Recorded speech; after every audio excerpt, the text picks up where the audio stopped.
Hi guys, welcome to the channel. This is the Nasus thread. Today we'll be learning how to make this two-toned wrap dress with bishop sleeve. This is something you're interested in. You want to keep watching. If you're yet to subscribe to the channel, do well to subscribe and don't forget to give this video a thumbs up. Let's jump right into the tutorial for today.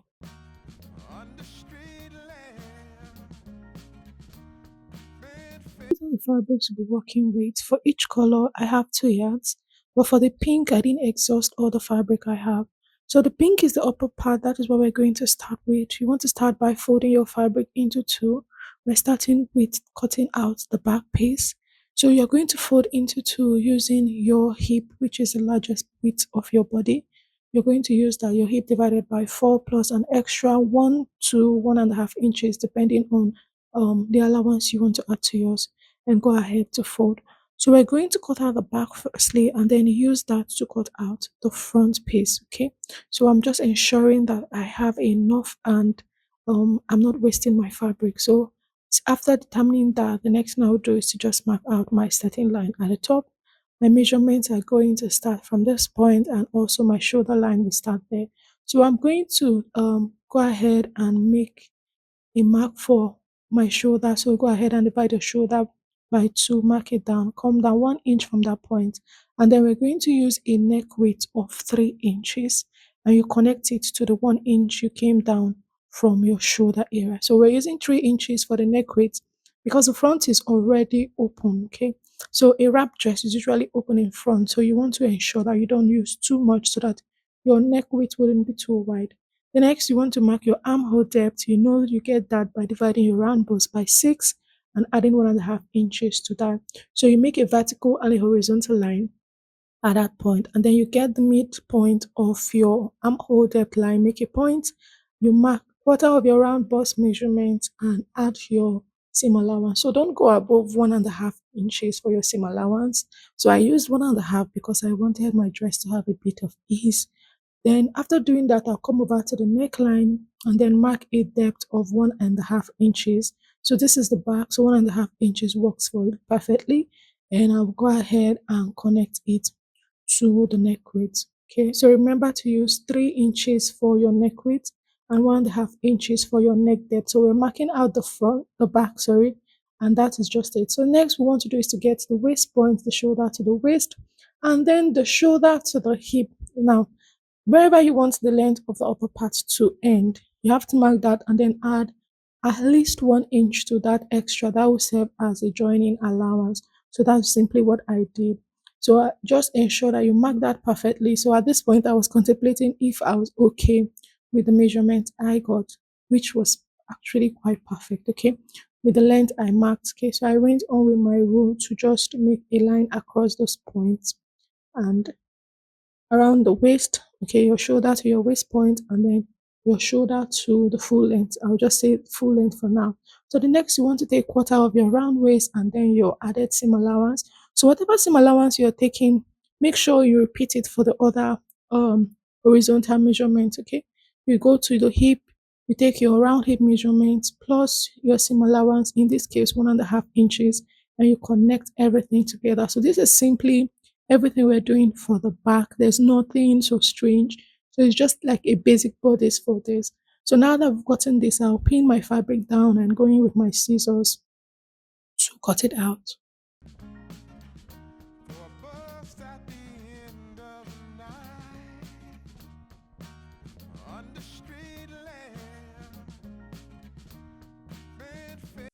So while cutting the shoulder areas, do well to add 1/2 inch to the shoulder. That will be your joining allowance for when you're attaching the shoulders together.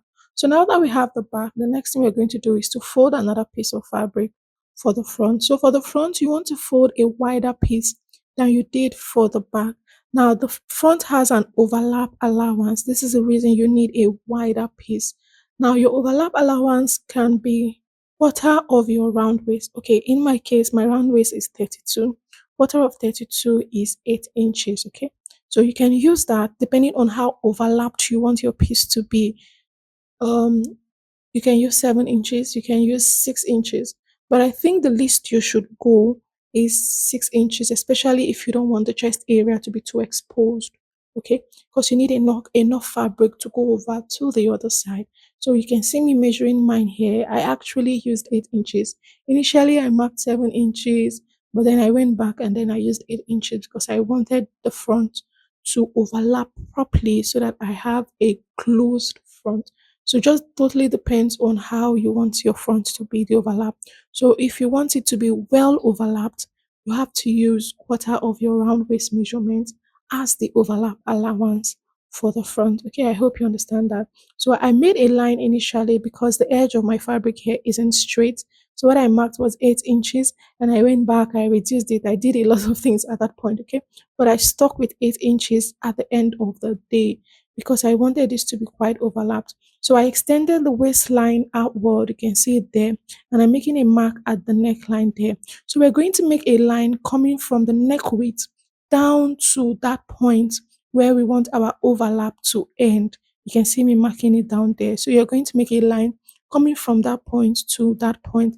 Now, the next thing you want to do is to make sure that both your front and the back, the ends are aligning. Okay, that's the lengths are aligning. You want to ensure that both of them that they are aligning properly. So you see that I just went off to cut out the excess. Now I'm just going ahead to just take out the sides um for the front also, because the sides are definitely, they must match. Okay, your side pieces must always match for your dresses. So you can see me taking that out. So what I'll do is to just go on also and just align the shoulders for them to also match. And then I'll take off the neckline area which I marked. So we're going to leave that now firstly, and we're going to just make a curve around the armhole area. So the armhole of the front is usually half of an inch deeper than that of the back at the middle point. So the middle of your armhole for the front, you go in half inch and then you align that to your sleeves, to the curves, so that you can take that out later. Now we're going to make a curve going from where this will end down to the sides. Okay, so I'm using my curve rule. See how I'm placing this?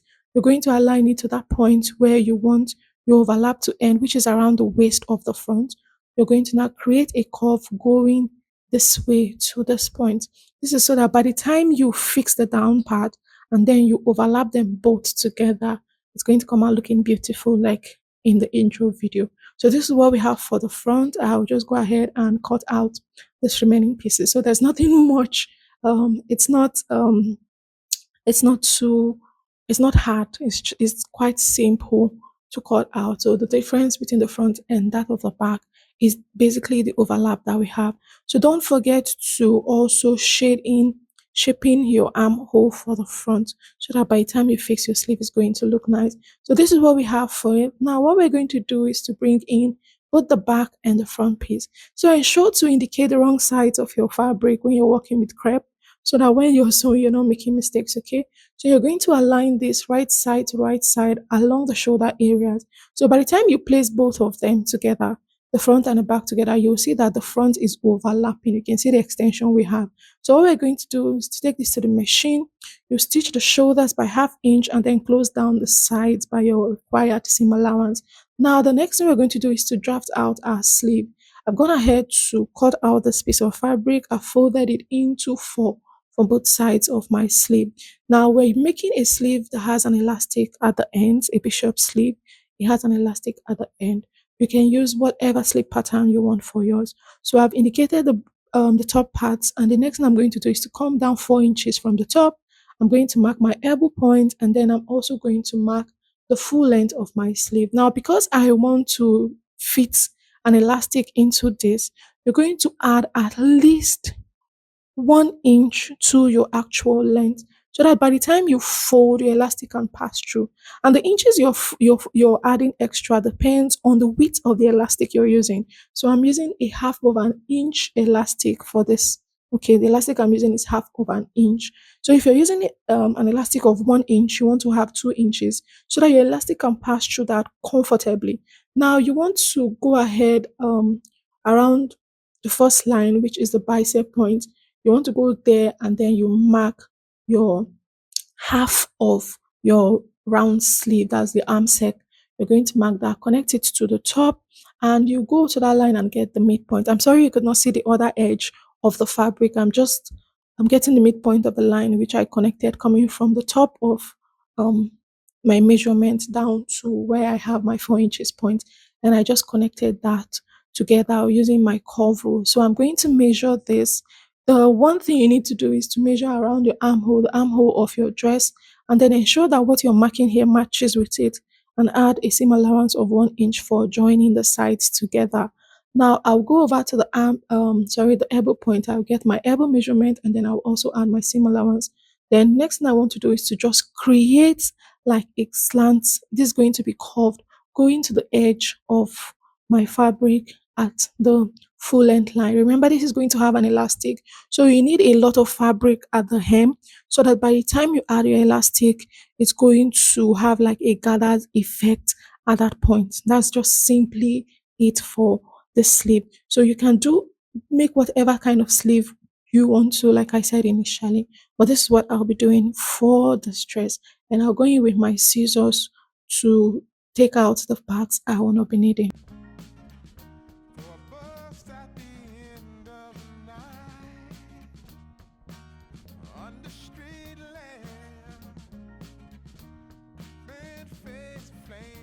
Okay, so now we have the sleeve down. Also go ahead and indicate the wrong part of your sleeve. So for the elastic, what we're simply going to do is to fold and then create a casing, that's an elastic casing of about 0.75 inches where you're going to insert. So you fold the first one very tiny, and then you fold 0.75 inches again so that you can insert your elastic. So to get the elastic length needed, you have to place this around your wrist, or you just measure. So whatever your wrist measurement is, make sure you're taking a loose measurement for the wrist and then add extra 1 inch to that. That should be the length for your elastic. Okay. So we're going to take that two pieces of that and then fold the hem of our sleeve and insert our elastic to that part. So that is it for the sleeve. Now moving on, we're going to be cutting out stripes. So we're going to cut out the stripes. These are going to be like a bias. We're going to use them to pipe the neckline of this gown, right? I don't have an already made bias. I really don't like using them for my clothes, especially with this type of clothes. Okay. So I'm going to make one using the fabric. So you're going to fold your fabric. You saw the way I folded mine, and I'm measuring 1.5 inches. You're not going to take this measurement straight. Please make sure you're not taking a straight, like keeping your fabric flat and then measuring 1.5 inches. No. So you're going to fold your fabric in a cone, fold it in a cone. Just you saw how I managed my fabric to fold that, even though I didn't have a lot to fold a full cone. So and then I'm measuring 1.5 inches to the length of this. Now this fabric is folded from one side. I'm going to split that open. So I need two of this because my fabric isn't long enough to go around the neckline. You can go ahead and measure what you have around the neckline from one opening to the other end so that you know the length you need. Okay, but I was just working as a spirit direct here. Okay, but make sure you take a measurement. So after doing that, I just went ahead to cut it off. So remember I said 1.5 inches. I have it doubled. I'm still going to open this up so that I can join together and have a longer piece. But if you have a long piece of fabric that can go around your neckline, make use of that. Okay, but since mine isn't long enough, what I'm going to do is to split it open again so that I have 1.5 inch in two places. Okay, so you can see me doing that. I'm going to split that open so that I have 1.5 inches in two places, and I can use this to now pipe the neckline of this gown. Right, so after doing that, what I'm going to do is to take it to the machine and stitch it close. Now we move over to cutting our belt. So this is the fabric I have here folded into two. So you can make your belt as long as you want, but I'm using a width of 5 inches. So I'm going to be measuring 5 inches for my belt. The width is 5 inches. I'm going to measure 5 inches in two places because we need two, one for the right side, one that will overlap and one that will cross over. So I'm just going to mark two of that and I'll cut it. So I'm just cutting everything now so we can move on to stitching properly and not go back to cutting and stitching, cutting and stitching. So we're just going to cut out every important piece and then move over to stitching our pieces together. So I have them down. I have two of them. I'll go in with my scissors and separate this piece. For a bus at the end of the night, under street lamp, Okay, so now we have the belt. What we're going to do is to fold and stitch up the belt. Okay, I hope you know how to do that. If you don't, you just need to fold them into two and then close one end and leave the other part open and just make sure to stitch it properly. So now this is the upper part after joining them at the shoulders and also joining at the side. So at one side, you want to leave an opening of about 1 inch. Okay, either at the right side or the left side, depending on where you want your overlapped to cross to. Okay, make sure you leave an opening there. So the next thing I'm just doing is measuring round the down part where I'm going to be adding the other fabric, adding the gathers to this. You're going to measure that. Then you're going to determine how full you want it to be. So this is the opening I have for where my belt will pass through. Make sure to leave an opening, okay? Now you can leave an opening at both sides depending on how you want to wear that. So going back to the gathers point, you're going to measure around where your gathers will sit, and then you're going to either multiply by two, by three, three and a half, four, depending on the volume you want. Now, for the length of the piece you're going to use, you want to measure what you have already and determine the full length of the gown you want. Okay, so whatever full length you want, you're going to minus that from what you have already and then go ahead and cut out the length. So what I have here on my piece is 20 inches. I'm using 20 inches of length. That is what I simply have here on the table. And I use the entire 2 yards I have. So I actually cut out those long pieces. I didn't multiply it. So what I did was just use the entire 2 yards of fabric I bought for this piece. I just cut them 20 inches in length and then joined it together to have a very long piece and went ahead to hem one end. So that's what we're going to do. We're going to hem one end, then what the other end, we're going to leave it open. We are going to run a loose stitch at the other end. So you're going to hem it at one part, which is the base, hem also at both sides, that's the sides of the piece of fabric, and then the upper part you're going to run a loose stitch. Now back to our bias piece, this is what it looks like. I've joined it together. After joining, I went ahead to fold it into two and give it a very good press. Okay, and then for the sleeve, this is what it looks like after adding the elastic. I also went ahead to just close down the seam allowance for both. So the seam allowance is just 1 inch. Just go ahead and close that down. So this is what both sleeves looks like after I finish doing that. Now we're going to bring our neck piece and we'll be attaching this. Don't fret, I'm going to show you how to attach this. So you want to get the midpoint of your neckline, which is the center back. You're going to make a notch and then you're going to bring in the bias piece, the piece we're using for the piping.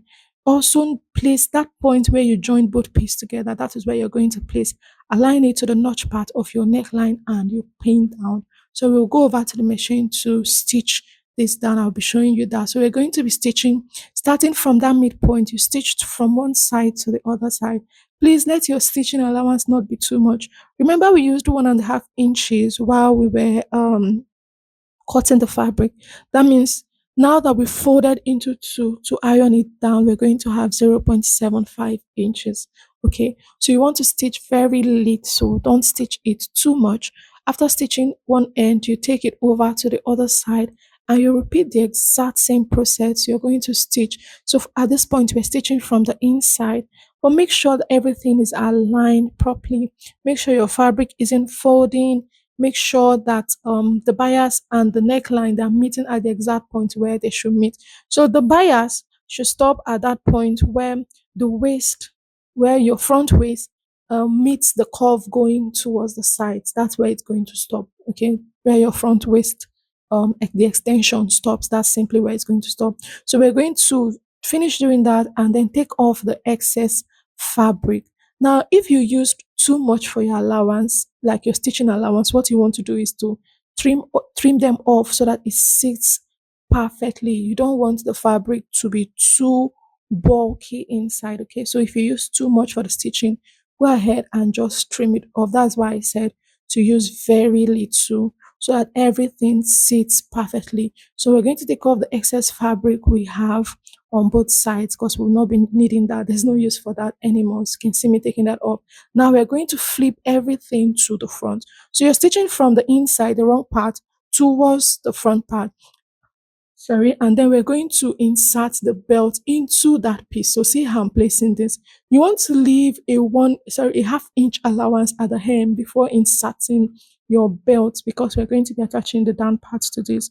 So you're going to leave that allowance and then you're going to start stitching. Please take your time to stitch this. Make sure you're stitching them perfectly. If you take your time to stitch this, you're going to see a very, very good result. I tell you, because after I finished doing this, I looked at the piping I did and I was like, okay, this is very beautiful. It was so neat. So you're going to take your time while you're doing this and then follow everything I explained, okay? Just take your time, stitch them, pipe it gently so that everything comes out looking nice, especially if you're making such a thing, a wrapped up for a client. You want your client to recognize the hard work that goes into it. So the next thing we're going to do is to also insert this other belt at this other point. So remember to leave a half-inch allowance at the hem, which will be to join the both pieces at the down part together. So I'm just going to leave that and finish this up. So that is all. After that, I'll just go ahead and attach my sleeve to the armhole area of the upper part. So I finished doing that, and this is what it looks like. I wish you can have like a very close look at the piping of this neckline. It came out so beautiful. And then I've also attached my sleeves to it. So this is it. The next thing I want to do now is to attach our gather piece to it. So you need to get the midpoint of this, which is the center back at the hem. And then this is the gathered piece. I've gone ahead to gather it. Okay, I used my machine for that gathering. You're going to ensure that what you gathered here matches with what you have at the opening where this is going to sit. If it's too small, it is not going to be fine. And if it's too much where you have excess, it means you have to cut out your fabric. So you have to gather everything together so that they are meeting perfectly well. Okay. Then you're going to get the center for both the gathered piece and also the upper piece of your fabric. You pin them together on both sides and then pin them together throughout. So you want to pin them throughout so that it is placed perfectly before you go over to your machine to stitch your piece together. So after stitching together, this is the result of our dress. You can see that this dress is easy to make. You just need to follow the instructions so that you come out with a fine piece. So to wear this, you have to insert one part. In my case, the right side, you insert the rope into the opening I have at the left, and then I can just wrap this up. So this brings us to the end of this video. Let me know of your thoughts in the comments and do well to subscribe to the channel if you're yet to do that. Thank you for watching and I'll see you in the next one. Bye.